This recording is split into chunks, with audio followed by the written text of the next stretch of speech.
Hello everyone, welcome back to my channel. ये जो screenshot आप देख रहे हो, ये है केपीआर मिल का ट्रेड। जब मैंने इसमें एंट्री लिया था, राइट, मैंने अपने डिस्कॉर्ड में शेयर किया था। एंड आज के दिन literally after market opening 1.5% gap down, the stock has gave me literally 1.5 पर का return. Now the stock is still trading at 2.5 per. So in this video I'm totally going to discuss how this trade I have executed, how I planned for this trade, and how this trade gave me 1.5 पर return. इस trade के पीछे क्या क्या logic था, कैसे setup बना, उस सब कुछ हम डिटेल्स में आज चर्चा करेंगे। तो फिलहाल के लिए let's start the video. Okay, now coming to the very first point, let me first remove all the drawings। Now इस स्टॉक में मैं अगर देखूंगा तो प्राइस क्या किया है ना, एक कंटिन्यूसली अप ट्रेंड में ट्रेड कर रहा है और एक काफ़ी अच्छे टाइम से प्राइस एक साइडवेज एक्शन बना रहा था, जहाँ पे कुछ इतना खास मोमेंटम नहीं आ रहा था। ये एक जोन है और दूसरा जोन है ये वाला। ओके, नाउ इसी रेंज के अंदर प्राइस ट्रेड कर रहा था, बस एक टॉर्टोइस की तरह स्लोली स्लोली ऊपर बढ़ रहा था। लेकिन जो मोमेंटम इसमें आना चाहिए, जो तगड़ा मोमेंटम आना चाहिए, वो हमें नहीं दिख रहा था। तो this kind of action in the market showed me that no, someone is very good and very big player is entering his positions right in this zone. अगर आप ये स्पाइक देखोगे कैंडल का, ये एक बड़ा स्पाइक देखोगे एंड ये एक स्पाइक देखोगे, द फर्स्ट पॉइंट इज, अगर कैंडल्स में ये स्पाइक हमें दर्शा रहा है कि इसमें सेलिंग प्रेशर है, स्टॉक आगे नहीं बढ़ पा रहा है।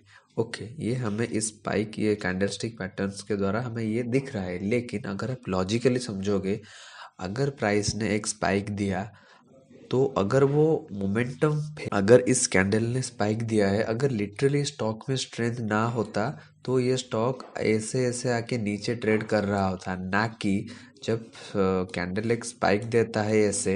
ओके, ना this is a sign of loss of momentum. अगर मोमेंटम नहीं है देन प्राइस को नीचे ट्रेड करना चाहिए। लेकिन स्पाइक देने के बाद प्राइस क्या कर रहा है ना, ऐसे साइडवेज कंसोलिडेट कर रहा है। That means this is clear cut liquidity trap, जो रिटेलर्स को फोर्स करता है ब्रेकआउट्स पे बाय करने के लिए। And after they buy and the institution start what institution start selling their orders. Okay, जब वो ऑर्डर सेल करेंगे हेवी क्वांटिटी में तो प्राइस क्या है, नीचे आएगा।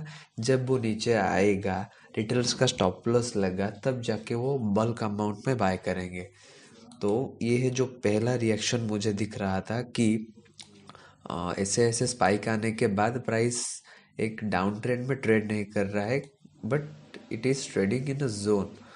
तो ये मुझे पहला दिखा इंडिकेशन कि नहीं, यहाँ पे तो कुछ something is specially cooking in this zone. कोई तो है जो इस स्टॉक में ट्रेड अपना पैसा डाल रहा है, जो इसे और ऊपर लेके जाना चाहता है।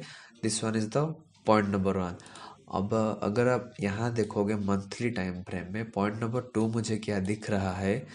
हम बेसिकली क्या जानते हैं, हम जानते हैं कि हमें सब स्टॉक्स को ब्रेकआउट्स पे बाय करना है। कोई प्राइस एक्शन पैटर्न बन गया, कप एंड हैंडल हो गया, या फिर ऐसे हॉरिजॉन्टल रेजिस्टेंस हो गया, ऐसे प्राइस नीचे आके ऐसे जाके फिर ऐसे, this some kind of action. जब रिएक्शन बनता है मार्केट में रेजिस्टेंस के पास, प्राइस हिट करने के बाद अगर यहाँ पे एक स्ट्रॉन्ग ब्रेकआउट आता है, तब जाके हम बाय करेंगे, नीचे रहेगा हमारा स्टॉप लॉस। ये सब literally we know that this things work didn't work in the markets. Markets के लैंग्वेज बदल चुके हैं। अगर आप वही पुराने तरीके से ट्रेड करते हो तो literally you are going to hit your stop losses many your times. तो ये है जो नॉर्मल कॉन्सेप्ट्स हम जानते हैं बुक से या फिर कहीं सोशल मीडिया प्लेटफॉर्म से, यूट्यूब से। लेकिन एक कॉन्सेप्ट है जो बहुत ही नेग्लेक्टेड कॉन्सेप्ट है, जो अगर आप देखोगे तो कोई भी बड़ा लोग इसमें, कोई वेल नोन पर्सन या फिर कोई बड़ा ट्रेडर इसमें अभी फिलहाल के लिए इस कॉन्सेप्ट के बारे में तो कोई चर्चा नहीं है। लेकिन वो जो कॉन्सेप्ट के बारे में मैं बोल रहा हूँ वो है ये। मुझे बताओ, जब प्राइस ऐसा स्ट्रक्चर बनाता है, यहाँ पे ये एक ट्रेंड लाइन है, लिटरली हम ट्रेंड लाइन नीचे डालते हैं, लेकिन मैं ट्रेंड लाइन को हायर मंथली टाइम फ्रेम में ऐसे क्यों डालता हूँ, क्योंकि इस ट्रेंड लाइन से मुझे पता चलता है कि नहीं कोई बड़ा बायर है या नहीं। मुझे बताओ आप लोगों में से कितने लोग इस ट्रेंड लाइन के ऊपर इतने हाई प्राइस में खरीदोगे। First of all answer me that how many people you will buy the stock after a trend line breaking. And the trend line जो हम नीचे डालते हैं, ट्रेंड के नीचे चैनल पे जो हम ट्रेंड लाइन डालते हैं, ये वो वाला ट्रेंड लाइन नहीं है। In fact it is a trend line drawn above the trend channel. Okay, तो ये है वो इंस्टीट्यूशंस का जोन जो यहाँ से ही प्राइस एकदम रॉकेट की तरफ फटने लगता है। क्योंकि जैसे कि मैंने बोला कि यहाँ पे किसी को खरीदने का साहस ही नहीं आएगा, कोई नहीं प्रेफर करेगा इतना हाई प्राइस में खरीदने के लिए। और दूसरी बात, ये कॉन्सेप्ट जहाँ पे कोई इसके बारे में चर्चा ही नहीं कर रहा है, अगर आप ऐसे लाइन डाल के किसी को बताओगे कि नहीं देखो ये एक ब्रेकआउट आया है, आ रहा है, प्राइस यहाँ से बहुत ऊपर ट्रेड करेगा, लोग लिटरली विश्वास नहीं करेंगे, बिलीव नहीं करेंगे, और ट्रेड भी नहीं तो बिल्कुल भी नहीं करेंगे। तो ये है वो जोन जहाँ पे मुझे इम्पोर्टेंट लगा कि नहीं प्राइस अपने ऑल टाइम हाई ब्रेकआउट को अप्रोच कर रहा है। ये मेरा मंथली सिनेरियो था। वीकली में तो मैंने आपको बता दिया हूँ कि ऐसे स्ट्रक्चर में जहाँ पे ऑल टाइम हाई को अप्रोच कर रहा है और बहुत सारे स्पाइक्स मारने के बाद प्राइस फिर भी साइडवेज एक्शन में ट्रेड कर रहा है। इनफैक्ट जब उस इतना स्पाइक मारने के बाद उसे नीचे ट्रेड करना चाहिए था। तो ये था टोटली हमारा ब्रॉडर पर्सपेक्टिव मंथली और वीकली टाइम फ्रेम में। Now coming to the daily time frame, what I can see that Now coming to the daily time frame, what I can see that some of the volume spikes, ये देखो ऐसे एक volume spike आया, okay, followed by a very big candle, then price आके अपने order block को test किया। Order block को टेस्ट करने के बाद प्राइस यहाँ से एक बाउंस बैक देता है। इस ऑर्डर ब्लॉक को जब प्राइस टेस्ट कर रहा था तो एकदम आप देखोगे तो वॉल्यूम्स एकदम ड्राई थे। फिर से एक वॉल्यूम स्पाइक आया, एक इनबैलेंस मूव आया। फिर उसके बाद प्राइस आके अपने ऑर्डर ब्लॉक एरिया को टैप किया। ऑर्डर ब्लॉक एरिया को टैप करने के बाद फिर से वॉल्यूम ड्राई अप, एकदम ही वॉल्यूम ड्राई अप।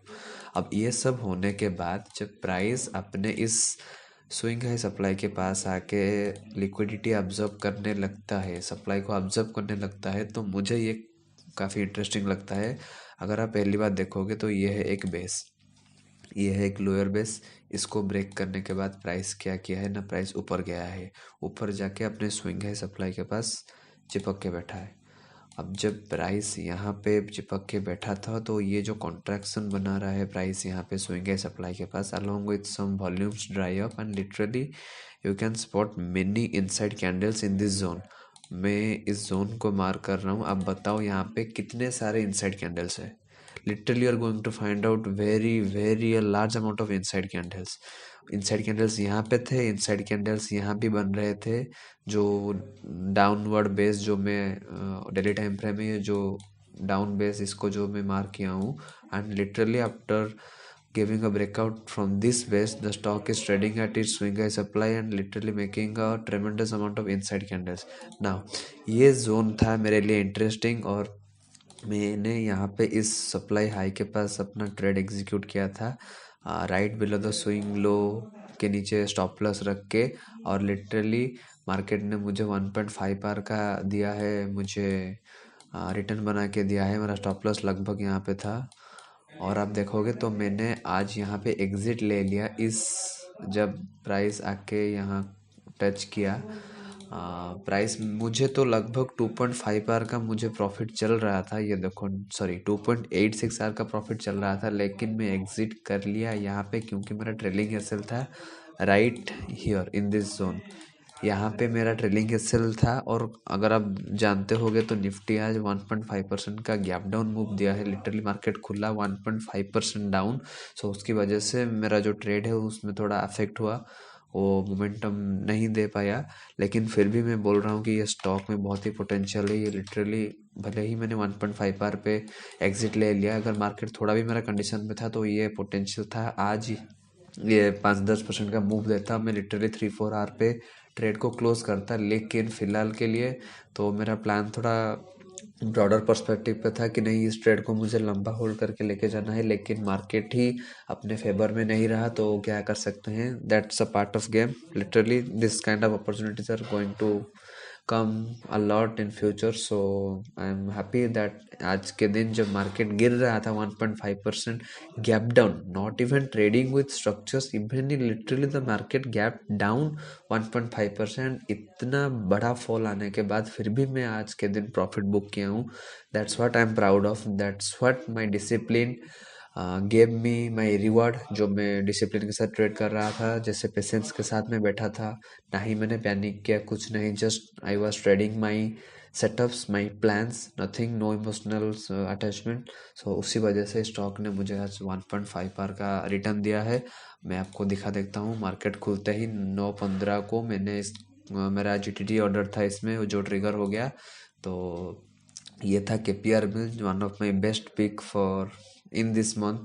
सो फिलहाल मुझे अभी भी, मैं with guarantee, with my experience, with my knowledge मैं बोल रहा हूँ कि आप देखना ये स्टॉक बहुत ही ऊपर ट्रेड करेगा.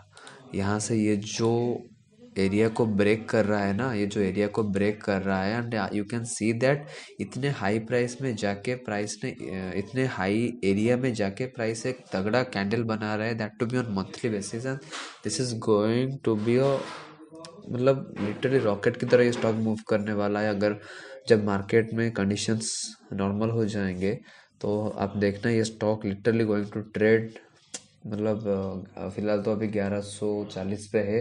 Literally this going, the stock is going to hit 1500 rupees. So ये था आज का मेरा प्लान, सॉरी ये था आज का मेरा ट्रेड, जहाँ पे मुझे 1.5 आर का प्रॉफिट हुआ है. even the market is falling, even the markets are bleeding, this is how you can trade institutional setups before the entry, before they start moving the stock. This is how I trade the stocks with institutional approach, with smart money concepts. And thank you all for watching. That's all for today. ऐसे ही channel में बनते रहिए. Channel को subscribe कीजिए, share कीजिए, like करिए, ताकि ऐसे ऐसे अच्छे अच्छे सेटअप्स में आपके साथ ट्रेड शेयर कर सकूं, जो मैं ट्रेड्स वगैरह लेता हूं. सो आज के लिए बस इतना ही. Thank you and have a nice day.